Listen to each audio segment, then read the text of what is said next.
नमस्कार दोस्तों, आज हम चर्चा करने जा रहे हैं केमिकल कोऑर्डिनेशन के पार्ट 7 में पैराथायराइड ग्लैंड की। तो देखिएगा दोस्तों, पैराथायराइड ग्लैंड जो है वो हमारी ग्रीवा क्षेत्र में जो हमने थायराइड ग्लैंड पढ़ी है उस थायराइड ग्लैंड के ऊपर पाई जाती है। तो सबसे पहला जो हम इस पे चर्चा कर रहे हैं, तो सबसे पहले इसकी स्थिति देखिएगा आप लोग कि ये कहाँ पर स्थित होता है। तो सबसे पहले स्थिति है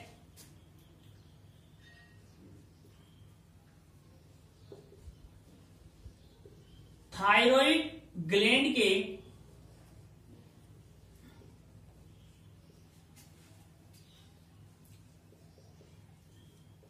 पृष्ठ भाग में स्थित होती है। देखिएगा, हमने इस तरीके से पैराथायराइड ग्लैंड पढ़ी थी।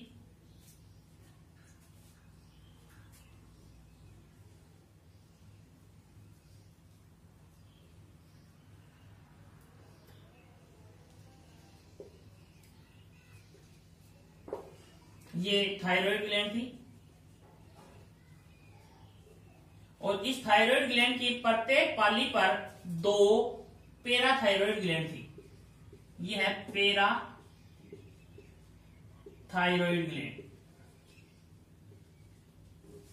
तो देखिएगा, पैराथायराइड ग्लैंड थायराइड ग्लैंड के पृष्ठ भाग में स्थित होती है या पृष्ठ भाग में धसी हुई स्थित होती है। और इसके बाद देखिएगा, प्रत्येक पाली में, थोड़ा सा इसको इधर लिखता हूं मैं,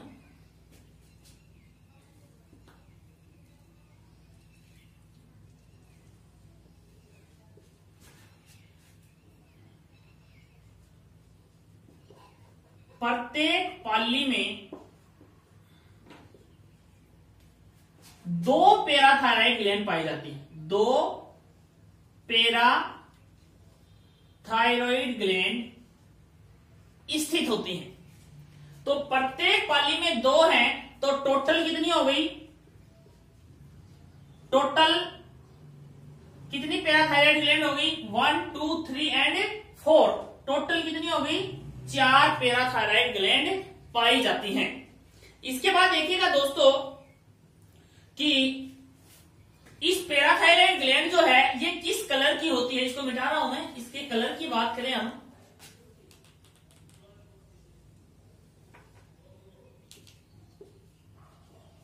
इसके कलर की अगर अपन बात करें तो ये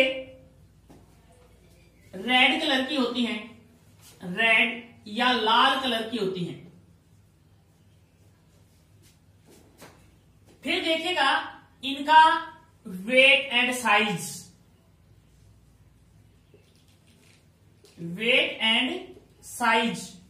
तो इनका वेट देखिए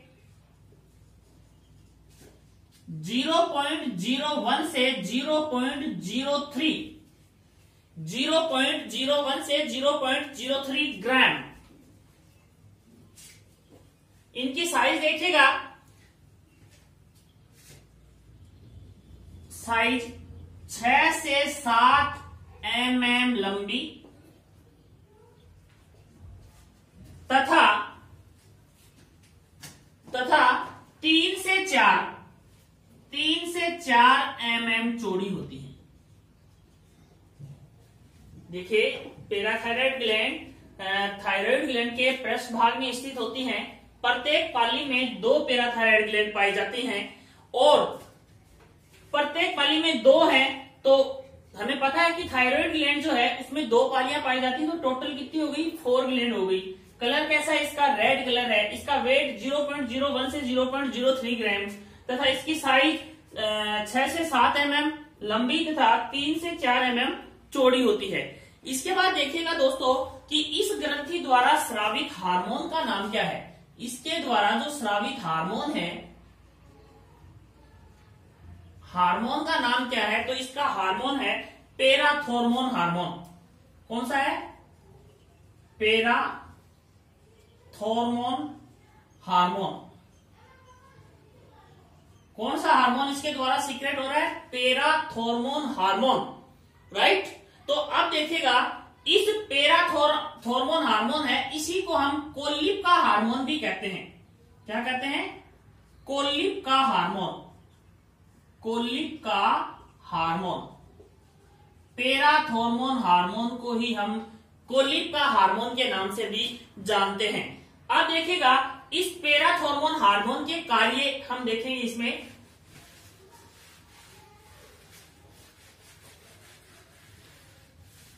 इसका फंक्शन क्या है?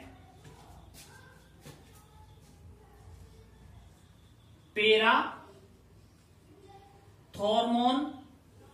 हार्मोन, या फिर इसका दूसरा नाम है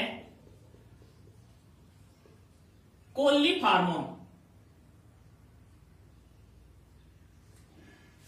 सॉरी, थोड़ा सा क्लियर लिख देता हूं, यहां पे थोड़ा नीचे लिख देता हूं।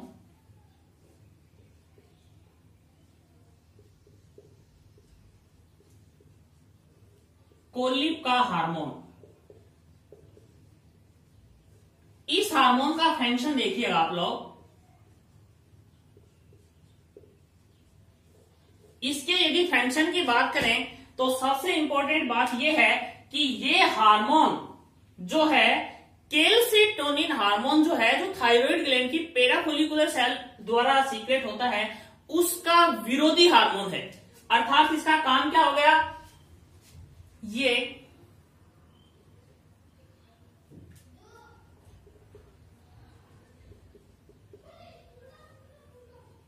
फॉस्फेट के उत्सर्जन को बढ़ाता है तथा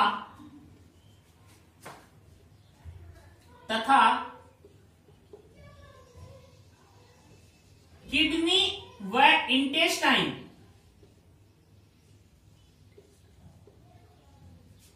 वृक्क तथा आंत द्वारा कैल्शियम के अवशोषण को बढ़ाता है। अवशोषण को बढ़ाता है। क्या काम करता है? फॉस्फेट के उत्सर्जन को बढ़ाता है।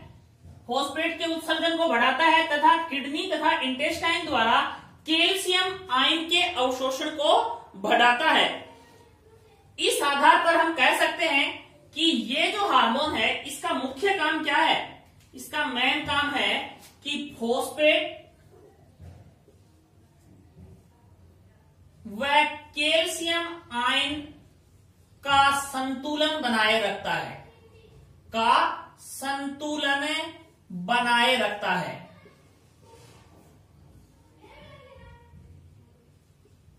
क्या काम करता है? कैल्शियम तथा फॉस्फेट आयन का संतुलन बनाए रखता है।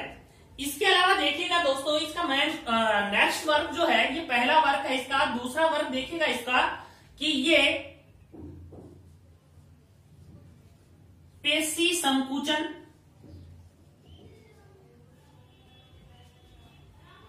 पेशी संकुचन, तंत्रिका आवेग, तंत्रिका आवेग,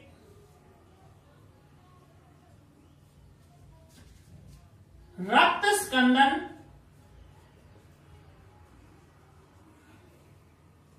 को बढ़ाता है, को बढ़ाता है तथा विटामिन डी के संश्लेषण को बढ़ाता है। विटामिन डी के संश्लेषण को बढ़ाता है। संश्लेषण को बढ़ाकर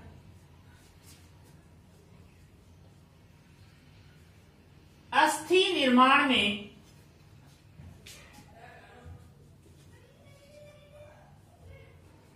हेल्प करता है। क्या काम करता है ये? फर्स्ट वन, फॉस्फेट के उत्सर्जन को बढ़ाता है। किडनी तथा इंटेस्टाइन द्वारा कैल्शियम के अवशोषण को बढ़ाता है, अर्थात फॉस्फेट तथा कैल्शियम आयन के संतुलन को बनाए रखता है। इसके अलावा पेशी संकुचन, तंत्रिका आवेग तथा रक्त स्कंदन को बढ़ाता है तथा विटामिन डी के संश्लेषण को बढ़ाकर अस्थि निर्माण में हेल्प करता है। इसके बाद हाइपोसीक्रेशन ऑफ पैराथॉर्मोन हार्मोन, देखेगा इस हार्मोन का अलग स्राव होगा तो क्या होगा, देखेगा कि ब्लड में क्या होगा, ब्लड में कैल्शियम आयन की कमी तथा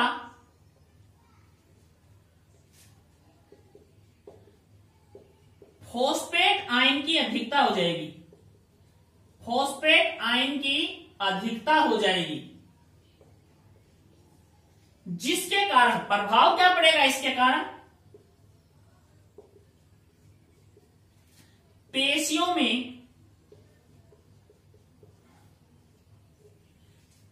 में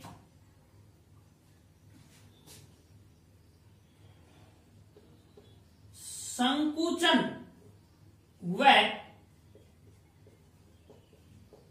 दौरे पड़ना स्टार्ट हो जाएगा, दौरे पड़ना प्रारंभ हो जाएगा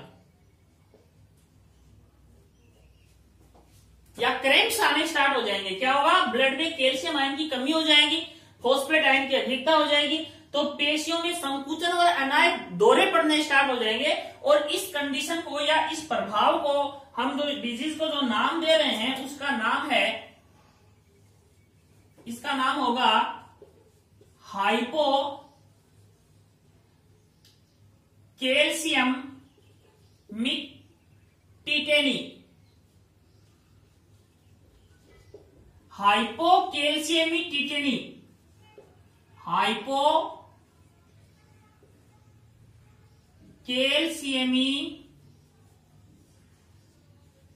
टिटेनी, क्या नाम है इसका, हाइपोकैल्शियमी टिटेनी, हाइपोकैल्शियमिक टिटेनी। ठीक है, देखिए अगर हाइपोसीक्रेशन होगा तो ब्लड में क्या कि ये हार्मोन क्या काम करवाता है, ब्लड में कैल्शियम आयन की कंसंट्रेशन को बढ़ाता है। लेकिन अगर इसकी कमी हो गई तो ब्लड में क्या होगा, कैल्शियम की कमी हो जाएगी और फॉस्फेट की क्या हो जाएगी, अधिकता हो जाएगी और पेशियों में संकुचन तथा दौरे पड़ने स्टार्ट हो जाएगा। इसे हम हाइपोकैल्शियमिक टिटेनी के नाम से जानते हैं। इसी प्रकार से देखिएगा अगर इस हार्मोन की अधिकता हो जाए, हाइपर हो जाए, यदि यही हार्मोन यदि हाइपर हो जाए, हाइपर सीक्रेशन या अतिस्राव हो जाए,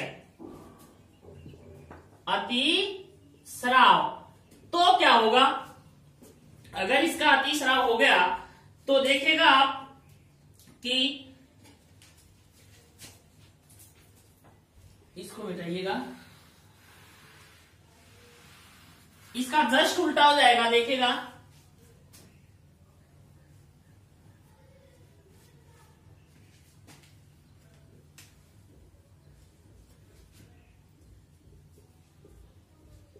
अस्थियों से कैल्शियम आयन विघटित होकर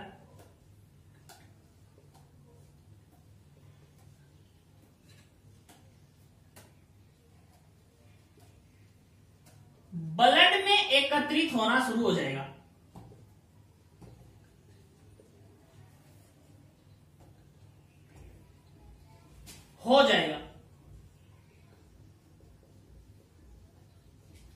जिससे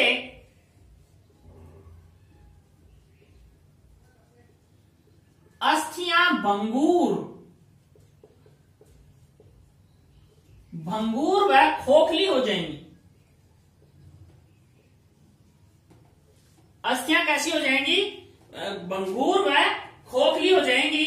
इसे हम हाइपर कैल्सीमिया कहते हैं। इस कंडीशन को हम क्या कहेंगे, हाइपर कैल्सीमिया। इस कंडीशन का नाम क्या है,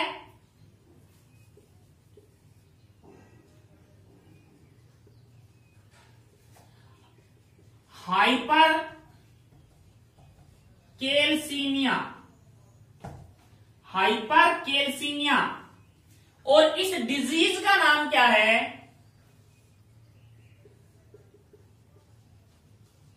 या इस बीमारी का नाम क्या है? इस बीमारी का नाम है ओस्टियोपोरोसिस।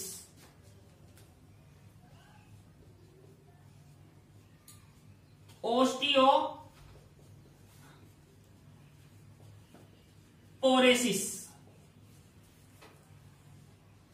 क्या नाम है इसका? ओस्टियोपोरोसिस। पोरोसिस।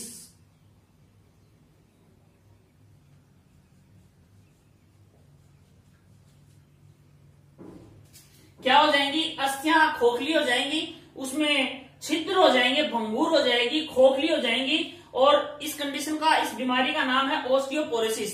ये कंडीशन जो है ये वृद्ध अवस्था में ज्यादा होता है, क्योंकि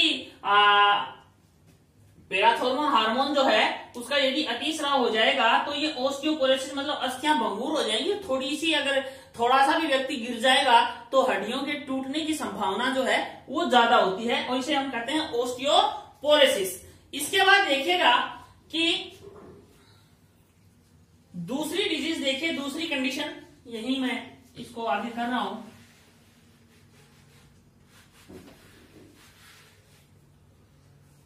देखिएगा कि ब्लड में एकत्रित कैल्शियम आयन ज्यादा हो जाएंगे तो अस्थियों और उत्तकों में भी इसकी कंसंट्रेशन बढ़ जाएगी। अस्थियों तथा उत्तकों में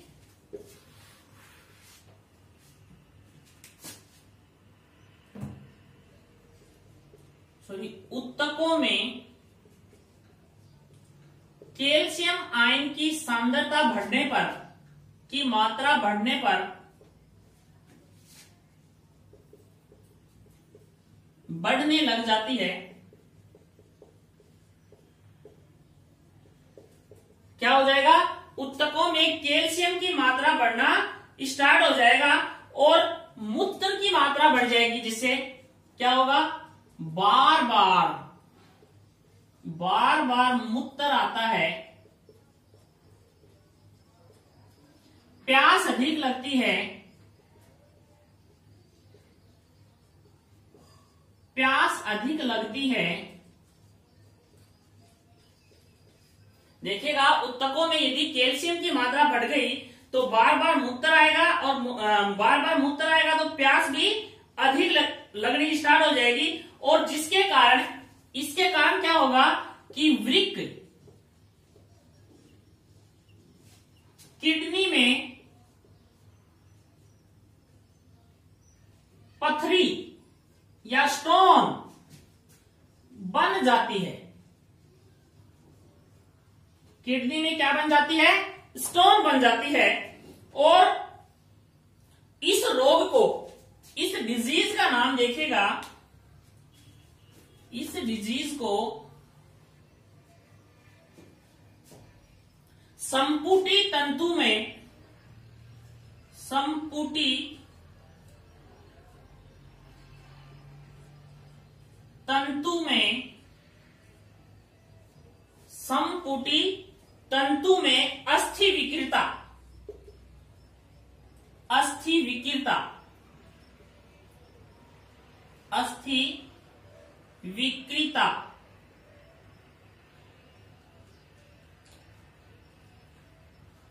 अस्थि विकृता या विकृति भी कहते हैं। क्या कहते हैं? संपुटी तंतु में अस्थि विकृता या ओस्टेइटिस, ओस्टेइटिस फाइब्रोसा, ओस्टेइटिस फाइब्रोसा सिस्टिका, सिस्टिका के नाम से जाना जाता है। देखिएगा, इस डिजीज का नाम देखिए आप लोग, हाइपर सीक्रेशन हुआ।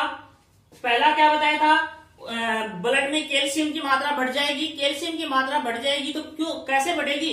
अस्थियों की विकृतता के कारण बढ़ेगी, मतलब अस्थियों से विघटित होकर के कैल्शियम ब्लड में आ जाएगा और अस्थियां क्या हो जाएंगी? कमजोर हो जाएंगी, और उनकी जो डिजीज है उस डिजीज का नाम होगा ओस्टियोपोरोसिस।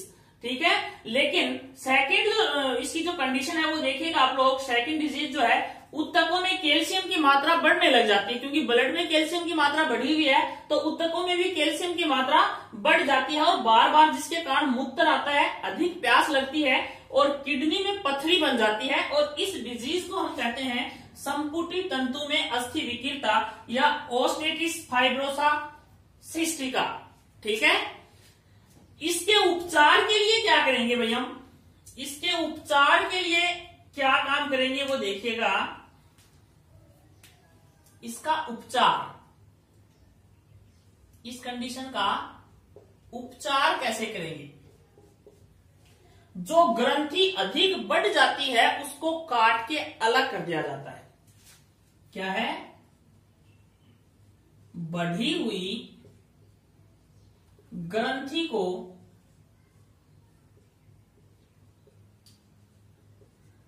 काट कर